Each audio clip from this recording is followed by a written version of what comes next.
ONGC માટે view લઈએ. અત્યારે 2.5% ખરીદદારી નિફ્ટીમાં સૌથી વધારે મજબૂત છે ઓએનજીસી અને લગભગ ડેઝ હાઈના લેવલ પર જે કારોબાર થઈ રહ્યો છે, કઈ રીતે વ્યૂ રહેશે આપનો? વાત કરી લે તો ડેફિનેટલી આપણને સારી એવી એક રિકવરી જોવા મળી છે આજના દિવસમાં પણ, અને ઓવરઓલ બ્રોડર લેવલ પર પણ આપણને લોઅર લેવલ્સથી એક સારું કન્સોલિડેશન પછી એક બ્રેકઆઉટ પણ જોવા મળ્યું, જે અરાઉન્ડ 255 આસપાસ હતું. ત્યારબાદ અત્યારે કન્ટિન્યુઅસ આપણને મોમેન્ટમ જોવા મળી રહ્યું છે. પછી હજી પણ આમાં પોઝિશન્સ હોલ્ડ રાખી શકાય છે, એક્ઝિસ્ટિંગ લોંગ પોઝિશન્સ પણ ક્રિએટ કરી શકાય છે. અરાઉન્ડ 275 ના આપણને ટાર્ગેટ્સ જોવા મળી શકે છે ઓએનજીસીમાં, તો પોઝિશન્સને હોલ્ડ રાખવું જોઈએ અને એક 255 નો એક સ્ટોપ લોસ રાખવો જોઈએ ઓએનજીસીમાં. 275ના લેવલ્સ ટાર્ગેટ તરીકે ઓએનજીસી માટે ધ્યાનમાં રાખી શકો છો. કુશ ફરી કનેક્ટ થઈ ગયા છે આપણી સાથે. કુશ વ્યૂ શેર કરી રહ્યા હતા ઓન માર્કેટ. ડેફિનેટલી મને લાગે છે કે નિફ્ટી નીચે 25,600 નો સપોર્ટ છે, એટલે તેના સ્ટોપ લોસથી ખરીદારી હજુ પણ કરી શકાય. ઉપર 26,200 અને 26,400 નો લેવલ છે. જે ટ્રેડ ડીલના ન્યૂઝ ગઈકાલે હતા, એટલે આપણે વોલેટિલિટી એક પીક લેવલ ઉપર હતી ગઈકાલે, એટલે હવે થોડું સાઇડવેઝ થઈ જશે. But yes, we are moving towards 26,400 અને મે બી આપણે એકાદ બે મહિનામાં 28,000 નો લેવલ જોઈ શકીએ. 1 થી 2 મહિનામાં 28,000 સુધીના પણ ઇન્ફેક્ટ લેવલ્સ આપી રહ્યા છે કુશ નિફ્ટી માટે, ખાસ એક ધ્યાનમાં રાખી શકો છો.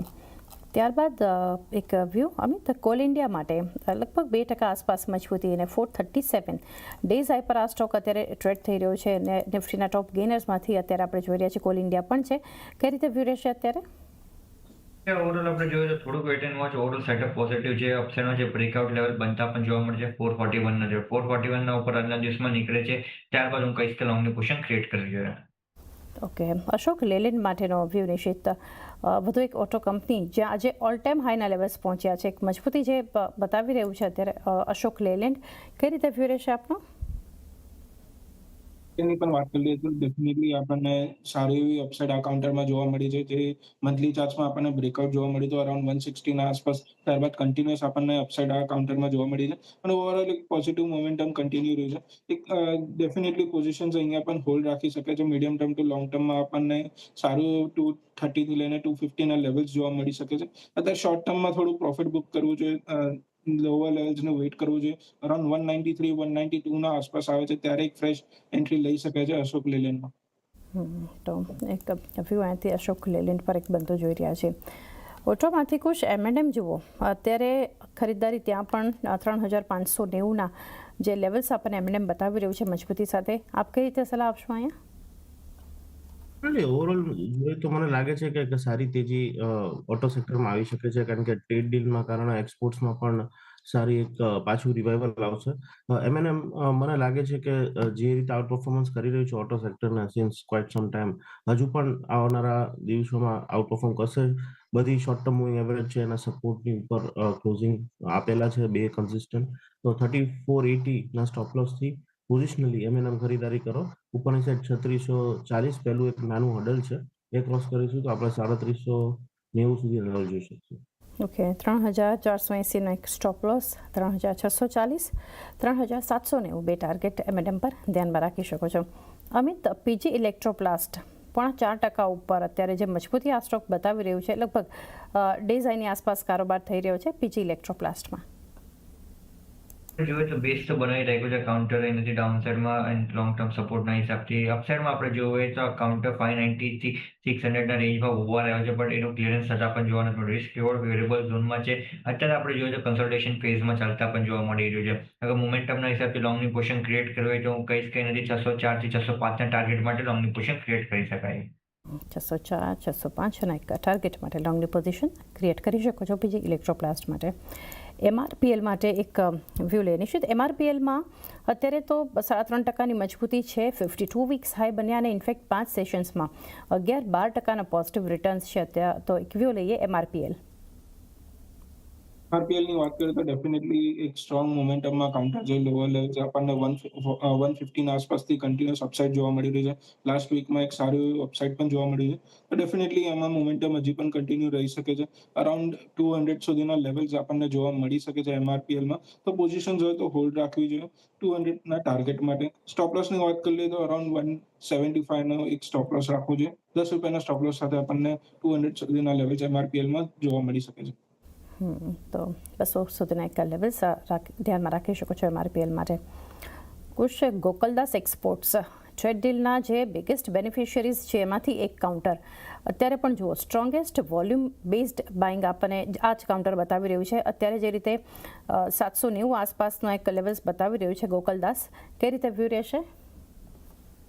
ડેફિનેટલી મને લાગે છે જે રીતે ફાયદો થયો છે ગોકુલદાસને તો હજુ પણ થશે, અને કેટલું થશે ઇઝ ડેફિનેટલી ઓફકોર્સ હજી ઓર્ડર્સ ઉપર રહેશે. બટ અત્યારે છેલ્લા 2 દિવસમાં જે રીતે તેજી આવી છે ગેપ અપ થઈને, તો હવે ફ્રેશ બાયની તો સલાહ નથી ઓલરેડી, કારણ કે 594 આજુબાજુ સપોર્ટ્સ હતા, ત્યાંથી ઓલમોસ્ટ 20% ઉપર છે. બટ કોઈ બાય કરેલું છે ઓલરેડી તો હોલ્ડ કરી શકે. જે પ્રીવિયસ હાઈ હતા રિસેન્ટલી વીકલી ચાર્ટ્સમાં જે દેખાઈ રહ્યા છે અરાઉન્ડ 810, ત્યાં વારંવાર રજિસ્ટ થયો છે.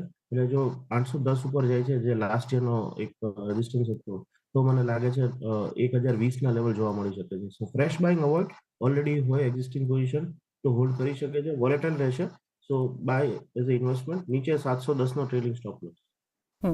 તો 710 નો એક ટ્રેડિંગ સ્ટોપ લોસ ધ્યાનમાં રાખી શકો છો, પરંતુ બાય ડિપ્સનો અપ્રોચ છે ગોકલદાસ માટે. છેલ્લો એક કાઉન્ટર આપની પાસેથી અમે જાણીએ એક્સાઇડ, કારણ કે આજે મજબૂત બ્રોકરેજ રિપોર્ટને કારણે સ્ટોક પણ જુઓ 4.5%ની ખરીદારી બતાવી રહ્યું છે. ડેઝ હાઈના લેવલ પર એક્સાઇડમાં કારોબાર થઈ રહ્યો છે 343ના લેવલ્સ. કઈ રીતે વ્યૂ રહેશે એક્સાઇડ પર?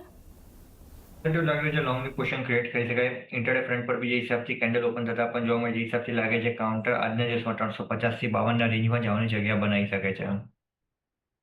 350-352ના લેવલ્સ એક બતાવી શકે છે એક્સાઇડ. એ સાથે અમિત રજા લેવાનો સમય. જે કોઈ પણ ચર્ચા કરી એ બદલ આપના ડિસ્ક્લોઝર્સ જાણીએ. આપણે જે બી સ્ટોકના ચર્ચા મેં પર્સનલ પોઝિશન કેમાં બી નથી, ક્લાયન્ટને રિકમેન્ડ કર્યું હોઈ શકે. જી અમિત, આભાર અમારી સાથે જોડાયા અને ખાસ માર્કેટ પર ચર્ચા કરી. કુશ અને નિશિત આપણી સાથે જોડાયેલા છે, તો ચર્ચાને આગળ વધારીએ. એક ગ્રાસિમના સ્ટોકને નિશિત સમજીએ. 1.5% ઉપર અને 2854 જે ડેઝ હાઈના લેવલ છે ત્યાં જ અત્યારે કારોબાર થઈ રહ્યો છે ગ્રાસિમમાં. સો ગ્રાસિમની વાત કરીએ તો ડેફિનેટલી કાઉન્ટરમાં આપણને લાસ્ટ 3 દિવસથી એક સારી રિકવરી જોવા મળી છે. લોઅર લેવલ્સમાં આપણને 2740 ના આસપાસથી રિકવરી જોવા મળી છે. અત્યારે શોર્ટ ટર્મમાં એક રેઝિસ્ટન્સ લેવલ જે છે એ 2900 નો છે. એ રેઝિસ્ટન્સ ત્યાં આગળથી મલ્ટિપલ ટાઈમ્સ પાછો સ્ટોક નીચે આવવાનો ટ્રાય કર્યો છે. ત્યાં આગળ પ્રોફિટ બુકિંગ પણ જોવા મળ્યું છે. તો ડેફિનેટલી ફ્રેશ પોઝિશન્સ અત્યારે અવોઇડ જ કરવું છે. એક્ઝિસ્ટિંગ પોઝિશન્સ હોય તો એ 50% પ્રોફિટ બુક કરવાની સલાહ રહેશે. 2900 ના અભાવ અગર આ કાઉન્ટર જાય છે તો ત્યારે જ આપણને એક અરાઉન્ડ 3000 સુધીના ટાર્ગેટ્સ જોવા મળી શકે છે. તો અત્યારે થોડું પ્રોફિટ બુક કરવાની સલાહ રહેશે ગ્રાસિમમાં. થોડું પ્રોફિટ બુક આ લેવલ્સ પર કરી શકો છો વ્યૂ. ગ્રાસિમ પર બનતો જોઈ રહ્યા છે.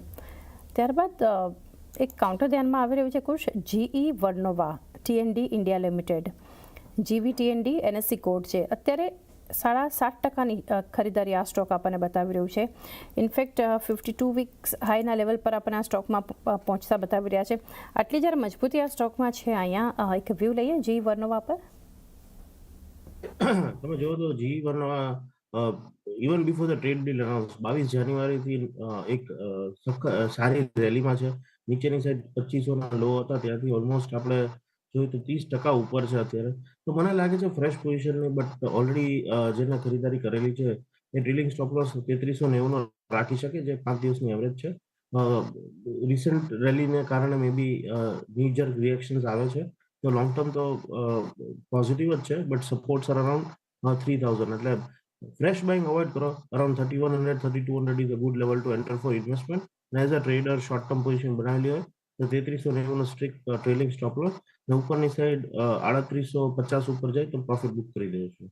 3850 ઉપર એક પ્રોફિટ બુક કરી શકો છો અહીંથી એક વ્યૂ જીઈ વર્નોવા માટે. આપણને અને ઇનફેક્ટ 52 વીક્સ હાઈ તો બન્યા છે. ઓલ ટાઈમ હાઈના લેવલ્સ આ સ્ટોકમાં આપણને આજે બનતા જોઈ રહ્યા છે. અન્ય સ્ટોક ટાટા સ્ટીલ પર એક વ્યૂ નિશ્ચિત 1.5%ની ખરીદારી ડેઝ હાઈના લેવલ પર જે કારોબાર બતાવી રહ્યું છે અત્યારે Tata steel. Volume based buying છે અહીંયા પણ. કઈ રીતે સલાહ આપશો આપ? ટાટા સ્ટીલની પણ વાત કરીએ તો ડેફિનેટલી આપણને એક મોમેન્ટમમાં સ્ટોક જોવા મળ્યું છે. જે કરેક્શન આપણને લાસ્ટ વીક જોવા મળ્યું 185 સુધી, 182 સુધી, ત્યાંથી એક પાછું રિકવરી લેવાનું કાઉન્ટર ટ્રાય કરી રહ્યું છે. તો આપણને 200 સુધીના લેવલ હજી પણ આ કાઉન્ટરમાં જોવા મળી શકે છે. એક્ઝિસ્ટિંગ પોઝિશન્સ હોય તો હોલ્ડ રાખી શકે છે. અરાઉન્ડ 200-205 ના આસપાસ એક રેઝિસ્ટન્સ પણ છે, તો ત્યાં આગળ એક પ્રોફિટ બુક કરવાની પણ સલાહ રહેશે. તો એક વ્યૂ પ્રોફિટ બુકિંગ માટે આપણને ખાસ કરીને બનતો જોઈ રહ્યા છે ટાટા સ્ટીલ માટે. Reliance industry